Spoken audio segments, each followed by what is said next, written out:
अस्सलाम वालेकुम and welcome to inside game studio. मेरा नाम है अहमद हसन और आज की इस वीडियो के अंदर मैं आप लोगों को यूवी मैप्स के बारे में बताऊंगा। अब यूवी मैप्स क्या होती हैं, यूवी मैप्स क्यों ज़रूरी हैं और यूवी मैप करते किस तरीके से हैं, क्या वर्क फ्लो है, वो मैं आप लोगों को इस वीडियो के अंदर बताऊंगा। सो बगैर टाइम वेस्ट किए मैं सीधा आप लोगों को ब्लेंडर के एनवायरनमेंट में लेकर चलता हूँ। तो सबसे पहला क्वेश्चन ये है कि यूवी मैप्स होते क्या हैं।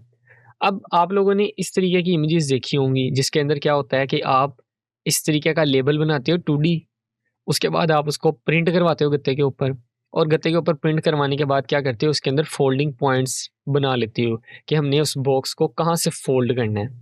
और जैसे ही आप उस लेबल को फोल्ड करते हो और फोल्ड करने के बाद आपको भी पता है कि इसकी फोल्डिंग के बाद इस तरीके का आपको एक प्रोडक्ट मिलेगा। इसके अंदर ये 3 डायमेंशनली ये क्यूब सा बन जाता है, एक प्रोडक्ट का डब्बा बना होता है।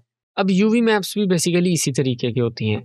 अब यूवी मैप्स क्या होते हैं, अब समझ लो ये आपका 2D का शीट है, इसके ऊपर अब आप लोगों ने एक लेबल क्रिएट करवा लिया और उसके बाद जब आप इसको फोल्ड करोगे तो फोल्ड होने के बाद आपको भी पता है कि जो आपका लेबल है वो इसके ऊपर रैप हो जाता है, इसके ऊपर चढ़ जाता है। लेकिन यूवी मैप के अंदर क्या होता है कि आपने ये प्रोसेस ज़रा उल्टा करना होता है, रिवर्स करना होता है कि आप अपना 3D मॉडल क्रिएट कर लेते हो। अब आपने उसके अंदर खुद कटिंग पॉइंट्स लगाने हैं कि कहाँ-कहाँ से हमने इसको ओपन करना है, तो हम उसको वहाँ से काट दें।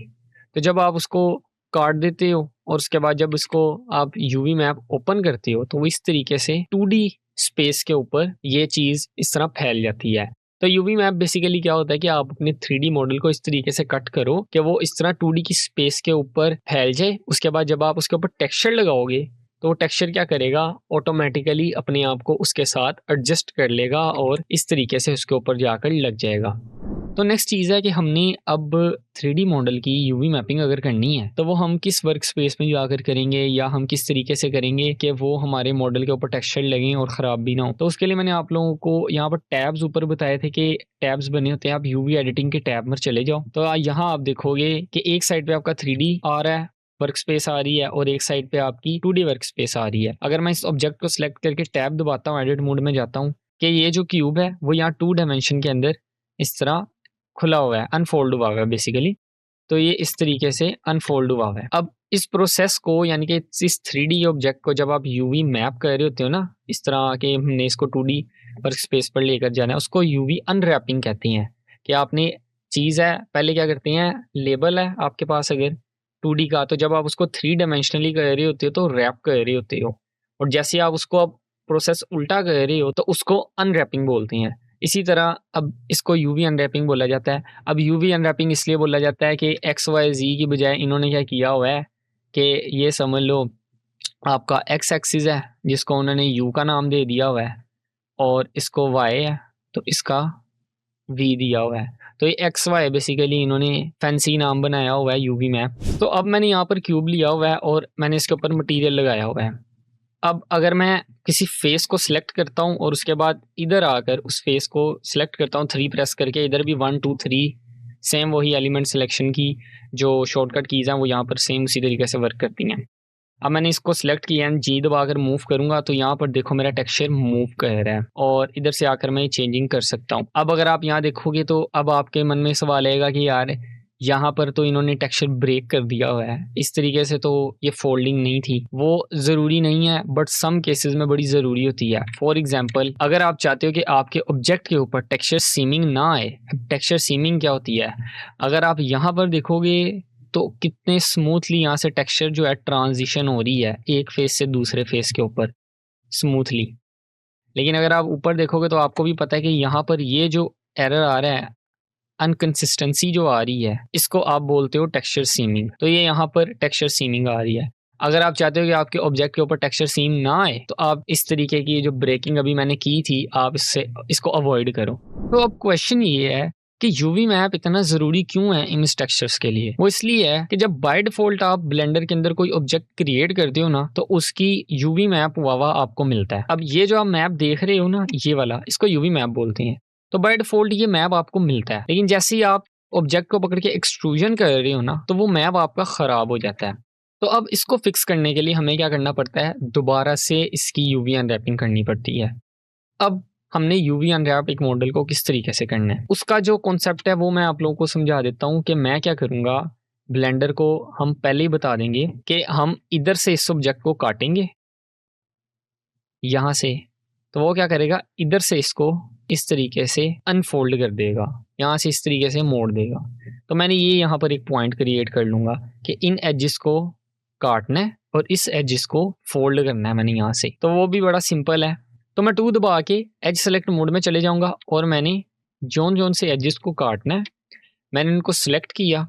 उसके बाद मैं यू प्रेस करूँगा और यहाँ पर अगर आऊँगा तो मार्क सीम का ऑप्शन आ रहा होगा। अब यहाँ पर उसने देखो ये ऑरेंज कलर का, एक ये रेड कलर का बल्कि एक एज पर हाईलाइट क्रिएट कर दी है।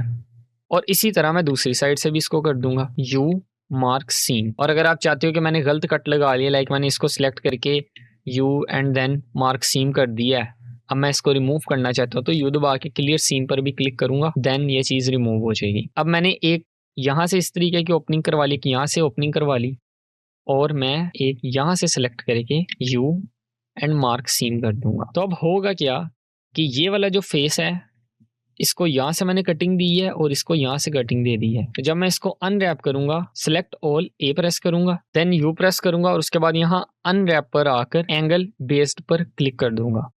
तो आप यहाँ पर देखो कि ब्लेंडर ने अब क्या किया है कि इस फेस को यहाँ से देखो, यहाँ से जुड़ा हुआ था तो यहाँ से उसको कट नहीं किया, ये भी यहाँ से जुड़ा हुआ था, यहाँ से इसको कट नहीं किया, ये ऊपर वाला भी इसके साथ यहाँ से जुड़ा हुआ है और जहां से नहीं जुड़ा हुआ यानी कि यहाँ से देखो कटिंग है तो यहाँ पर ये सीम आ रहा है। तो अब क्या है कि मेरा टेक्सचर, चूंकि अगर आप सीम को इग्नोर कर दो तो आप देखोगे कि आपका जो टेक्सचर ग्लिच आ रहे थे पहले वाले इस तरीके के, वो अब रिमूव हो गए हुए हैं। और एक और चीज नोट करोगे तो आपको आइडिया हो जाएगा कि ये जो इस तरीके का एज आ रहा है वो बिल्कुल इसने सीधा किया हुआ है और जो साइड वाले फेसिस थे वो उसने इस तरीके से साइड पे लगाए हुए हैं। तो अगर मैं आपको बारी बारी पकड़ के दिखाऊं यहाँ से इन फेसिस को, तो अब आपको भी पता है कि इस शेप को मैं यहाँ और यहाँ से फोल्ड करूंगा तो वो इस तरीके की शेप क्रिएट हो जाएगी। और इनको अगर मैं इस तरीके से फोल्ड कर दूंगा आगे को बारी बारी करके तो ये इस तरीके की शेप क्रिएट कर लेगा। अब नेक्स्ट चीज़ है, मैं आप लोगों को बताता हूँ यूवी प्रोजेक्शंस के बारे में। अब यूवी प्रोजेक्शंस हम क्यों यूज़ करते हैं, वो इसलिए कि ना जब हम यूवी मैप कर रहे होते हैं ना, बना रहे होते हैं एक मॉडल का, तो हमारे लिए बड़ा ये ना टाइम टेकिंग प्रोसेस होता है क्योंकि यूवी मैप मैनुअल वर्क होता है, आपने ये मैनुअली करनी होती है। क्योंकि हमारे जो ऑब्जेक्ट्स होते हैं, जब हम कॉम्प्लेक्स ऑब्जेक्ट क्रिएट करते हैं तो उनके अंदर इस तरह की शेप्स होती हैं जो हमें खुद ही अनरैप करनी पड़ती है। ब्लेंडर को आइडिया नहीं होता कि इसको किस तरीके से ओपन करना है, तो वो हमें उसको मार्क सीम लगाकर उसको अनफोल्ड करना होता है, अनरैप करना होता है। इसीलिए ब्लेंडर हमें प्रोजेक्शंस देता है। अब प्रोजेक्शन क्या होती हैं, यूवी प्रोजेक्शंस क्या होती हैं, अगर आपके मॉडल के अंदर इस तरीके की चीजें हैं, लाइक अगर आपके ऑब्जेक्ट में स्फीयर है, सिलेंडर है या क्यूब है, तो ब्लेंडर हमें 3 तरह की प्रोजेक्शन देता है। जैसे कि इन तीनों के ऊपर मैंने वो वुड का मटेरियल लगाया हुआ है लेकिन इनकी यूवी अनरैपिंग नहीं हुई थी, तो वो करने के लिए क्या करना पड़ेगा, टैब दबा कर एडिट मोड में चले जाता हूँ, 2 दबा के एज सिलेक्शन मोड में चले जाता हूँ। अब मैं इसको मैनुअली भी चाहूँ तो यहाँ से अनरैप कर सकता हूँ। मैंने ये एज सिलेक्ट किए यू और यहाँ मार्क सीम लगा के सिलेक्ट ए और इसको अनरैप कर लिया, तो यहाँ पर देखो ये मटीरियल है। लेकिन आप चाहते हो कि थोड़ा फास्ट वे में हो जाए और इसके ऊपर यूवी मैप भी हो जाए, तो वो इस तरीके से यू अनरैप और यहाँ पर आकर अगर मैं लिखूंगा ना क्यूब प्रोजेक्शन, इसको क्लिक करूंगा तो अब ब्लेंडर ने क्या किया है, ऑटोमेटिक एक क्यूब प्रोजेक्शन क्रिएट किया है, मतलब ऊपर नीचे साइड से इस तरह क्यूब कैमरा रखकर टेक्सचर इस तरह प्रोजेक्ट कर दिया हुआ है। तो अगर आप यहाँ देखोगे कि इसकी यूवी मैपिंग वैसी नहीं आ रही जैसी होनी चाहिए थी, लाइक इस तरीके की नहीं आ रही, दूसरी तरह आ रही है। उसका रीजन ये है कि ब्लेंडर ने क्या किया है, ऊपर से इस तरह टेक्सचर इसके ऊपर लगाया, नीचे से लगाया, यहाँ साइडों से लगाकर ये क्यूब क्रिएट किया टेक्सचर्स का और इसके ऊपर चिपका दिया। इसी तरह आती है सिलेंड्रिकल प्रोजेक्शन। अब मैंने ये ऑब्जेक्ट सिलेक्ट किया है, एडिट मोड में गया हूँ, अब मैं ऊपर वाला नीचे वाला फेस सिलेक्ट करके यू इधर आकर पहला ऑप्शन अनरैप पर क्लिक कर दूंगा तो ये अनरैपिंग हो जाएगी। और अगर ये इस तरीके से आप चाहते हो कि ना आए तो मैं फेसेस पकड़ के आर प्रेस करके रोटेट कर सकता हूँ। ट्रांसफॉर्मेशन की कमांड, स्केलिंग, रोटेशन, ये सारी सेम टू सेम वैसी ही रहती हैं।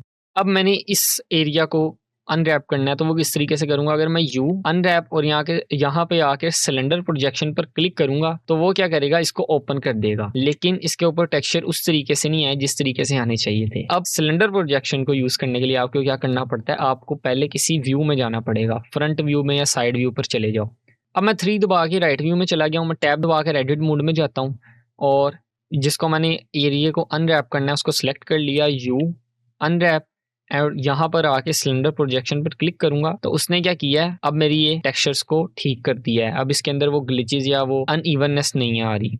अब सिलेंडर प्रोजेक्शन इस तरीके से क्यों वर्क करती है, इस तरह व्यू पोर्ट के अंदर वर्क क्यों नहीं करती, उसका रीज़न ये है कि इसने भी इस क्यूब की तरह एक सिलेंडर अपने इर्द-गिर्द बनाना होता है और उस सिलेंडर पर इस तरह टेक्सचर लगा होता है और वो इस तरह जाकर इसके ऊपर अटैच हो जाता है। लेकिन जब आप इसको व्यू में देखते हो तो अब इसका जो सिलेंडर है वो तकरीबन इस तरीके से आपके व्यू के साथ अलाइन हुआ हुआ होता है। अब आपका सिलेंडर इस तरह खड़े रुख पे है और ये जो सिलेंडर है वो आपके व्यू के हिसाब से है, तो जब इसका टेक्सचर उसके ऊपर जाकर लगेगा, जाहिर सी बात है वो ग्लिच आएंगे। जैसे मैं दोबारा करता हूँ यू सिलेंडर प्रोजेक्शन, तो इसने उस एंगल से जाकर इसके ऊपर प्रोजेक्शन की है। अगर आप यहाँ देखोगे तो ये लाइंस आपको शो करवा देंगी कि किस साइड पर प्रोजेक्शन जा रही है। और उसके बाद आती है यहाँ पर स्फीयर प्रोजेक्शन। इसके लिए भी मैं साइड व्यू पर ही जाऊंगा, टैब दबा कर एडिट मोड में चला गया यू और यहाँ पर आकर स्फीयर प्रोजेक्शन पर क्लिक कर दूंगा। अब स्फीयर प्रोजेक्शन भी इसी तरीके से वर्क करती है। अगर मैं यहाँ पर आकर यू और स्फीयर प्रोजेक्शन पर क्लिक करता हूँ तो वो जिस डायरेक्शन में मेरा कैमरा उसको देख रहा है उसी एंगल में एक स्फीयर क्रिएट करेगी अब, और उस स्फीयर से हर तरफ से टेक्सचर्स के जो पिक्सेल्स हैं वो आपके ऑब्जेक्ट के ऊपर जाकर लगने लग पड़ेंगे।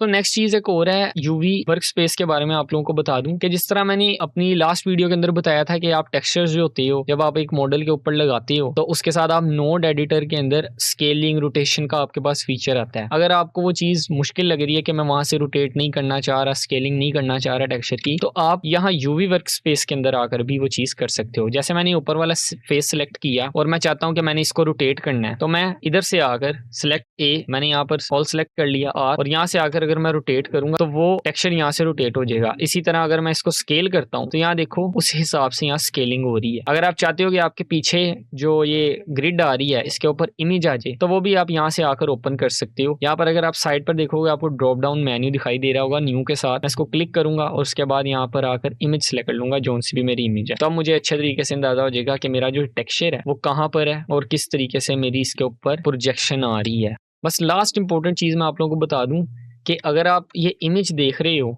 आप इस यूवी मैप को अगर बाहर ले जाओगे तो अब यहाँ पर तो आपको कोई इस तरीके की चीज फील नहीं हुई, लेकिन यहाँ पर आप देखोगे तो आपको फील होगा कि मेरा जो यहाँ पर यूवी मैप का हिस्सा है वो आपकी इस इमेज से बाहर चला गया हुआ है। बाय डिफॉल्ट ब्लेंडर क्या करता है, टेक्सचर्स होते हैं ना ये सीमलेस होती हैं। ये कोई भी इमेज आप लगाओगे वो एक्स और वाई डायरेक्शन में इनफिनाइट होती है, यानी कि यहाँ पर अगर 0 है तो ये 1 है और ये भी 1 है। लेकिन ब्लेंडर क्या करता है कि यहाँ 0 के बाद 2 और इसी तरह 3, तो ये टेक्सचर यहाँ को चलता जाएगा और इसी तरह 2 और 3 और यहाँ को भी ये टेक्सचर चलता जाएगा। लेकिन जब आप अपने कॉम्प्लेक्स चीज़ें क्रिएट करते हो या आप अपने कस्टम टेक्सचर्स क्रिएट करते हो तो उसमें जब आप अपनी यूवी बाहर लेकर जाओगे तब इश्यूज आ सकते हैं, बट तब तक के लिए अभी आप इसको इग्नोर भी कर दो, कोई मसला नहीं है, स्टार्टिंग है, लर्निंग है, तो उसका कोई इतना इशू नहीं है।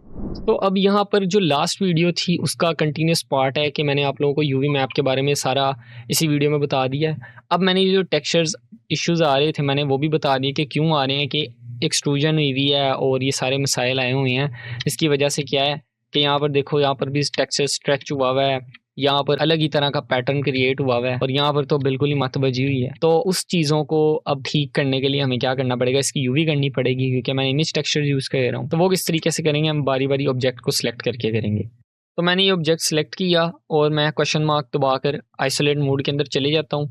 यहाँ पर ये चीज़ आप गौर करो कि इसके ऊपर मॉडिफायर्स लगे हुए हैं। अब मैं इस मॉडल को सिलेक्ट करके टैब दबाकर और इसके सारे फेसेस सिलेक्ट करके यू अनरैप कर देता हूँ इसको, तो यहाँ देखो अनरैप हो गया है। अब इसके ऊपर टेक्सचर जो है वो सही तरीके से लगा हुआ है, लेकिन एक मसला आप अभी भी देख रहे होगे कि यहाँ पर ये अजीब तरीके की स्ट्रेचिंग आ रही है। अब वो क्यों आ रही है वो मैं आप लोगों को बता देता हूँ। ये मॉडिफायर्स की वजह से आ रही है। हर मॉडिफायर आप लोगों को तंग नहीं करेगा, कुछ कुछ मॉडिफायर तंग करते हैं। जैसे कि यहाँ पर इस टाइम सोलिडिफाई का जो मॉडिफायर है वो तंग कर रहा है। वो क्यों कह रहा है कि सोलिडिफाई क्या कह रहा है कि जो ये ज्योमेट्री है मेरी, इसको जब वो थिकनेस दे रहा है तो जो लास्ट पे जो लास्ट वाले पार्टिकल्स आ रहे हैं, ये पिक्सेल्स आ रहे हैं, इनको स्ट्रेच करके दूसरी साइड पर लेकर जा रहे हैं। अब अगर मैं इसको अप्लाई कर देता हूँ, यहाँ से आकर अप्लाई कर दिया और अब एडिट मोड में जाता हूँ और इन एजेस को सिलेक्ट करता हूँ।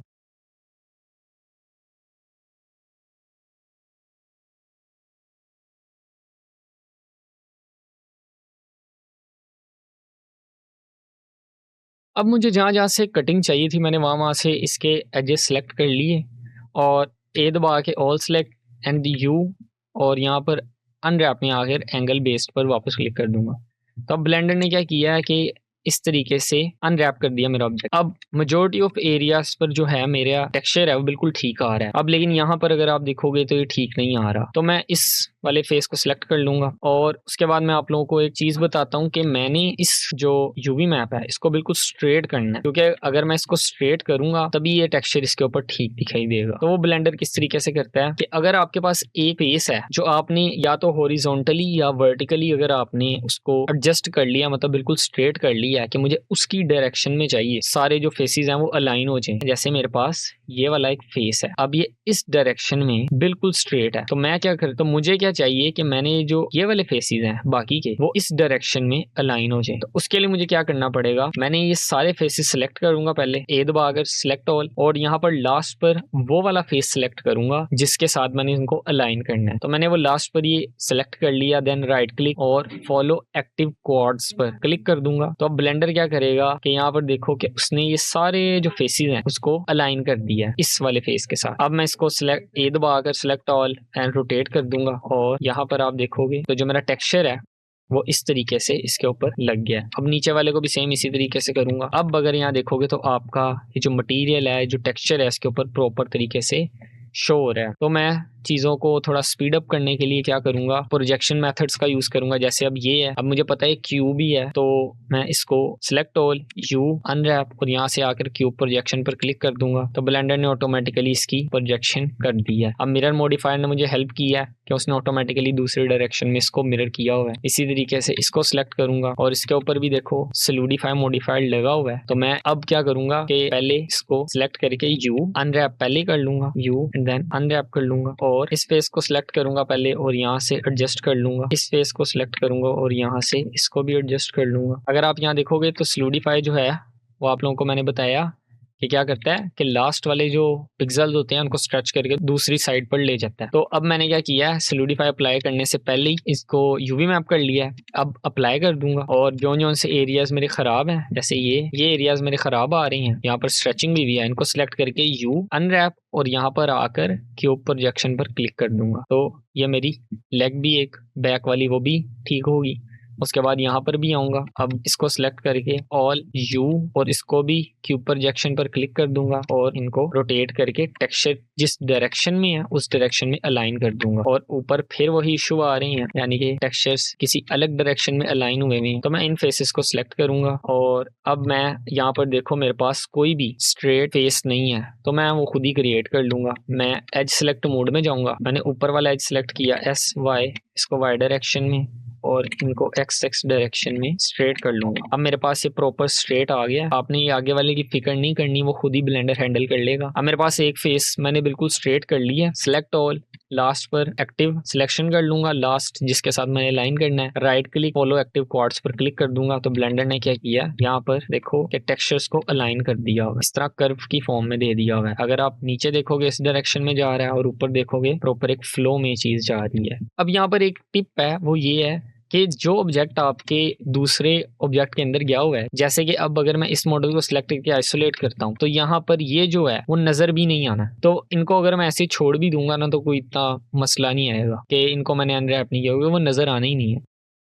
तो यहाँ देखो मैंने क्विकली 3-4 ऑब्जेक्ट्स को अनरैप कर लिया। इसी तरह मैं ये फ्रंट वाला है, इसको सिलेक्ट करूंगा और इसके ऊपर भी यू अनरैप कर लूंगा और इसको भी मैंने इस तरीके से अनरैप कर लिया। और सोलिडिफाई की वजह से इशू आ रहा है, मैं इसको अप्लाई करूंगा और जो नजर आ रहा है मैं सिर्फ उसी को सिलेक्ट करके एंड देन इसको भी यू अनरैप कर लूंगा। और लास्ट पर आती है ये चीज, तो सिलेक्ट करूंगा यू और इसके ऊपर भी आकर क्यूब प्रोजेक्शन पर क्लिक कर दूंगा। अब इसकी जो डेंसिटी है, यानी कि काफी ज्यादा यहाँ पर शो हो रहा है, उसको कम करने के लिए मैं सारे ऑब्जेक्ट को सिलेक्ट करके स्केल यहाँ से बड़ा छोटा कर सकता हूँ। तो ये है आपका बिफोर और आफ्टर कि मेरी यूवीज इसकी नहीं है तो इसके ऊपर किस तरीके से टेक्सचर स्ट्रेच हुआ हुआ है, कहीं कहीं से शो ही नहीं हो रहा, अलग ही पैटर्न दिखाई दे रही हैं। और जिसकी मैंने यूवी मैपिंग की हुई है ये वो ऑब्जेक्ट है कि इसके ऊपर देखो कितने नाइसली तरीके से आपका टेक्सचर शो हो रहा है और किस तरीके से आपकी लुक आ रही है। तो ये आपका चेयर का एक मॉडल कंप्लीट होता है, मॉडलिंग और टेक्सचरिंग इसकी कंप्लीट हो गई है। अब मैं आपको नेक्स्ट चैप्टर के अंदर लाइटिंग वगैरह के बारे में बताऊंगा और आपको डिफरेंट लाइट्स, और आपने इसको एक प्रॉपर प्रेजेंटेशन के लिए अगर देना है किसी को, यानी कि स्टूडियो के अंदर रखनी है, तो किस तरीके से एक प्रॉपर लाइटिंग करनी है तो वो किस तरीके से हम करेंगे वो नेक्स्ट वीडियो में बताऊंगा। तो उम्मीद करता हूँ आप लोगों को ये वीडियो पसंद आई होगी। वीडियो को लाइक करें, सब्सक्राइब करें, चैनल को कमेंट करें और डिस्क्रिप्शन में दी गई डिस्कॉर्ड कम्युनिटी का लिंक है, वहां पर उसको जाएं और ज्वाइन करें। Thanks for watching. जज़ाकल्लाह खैर।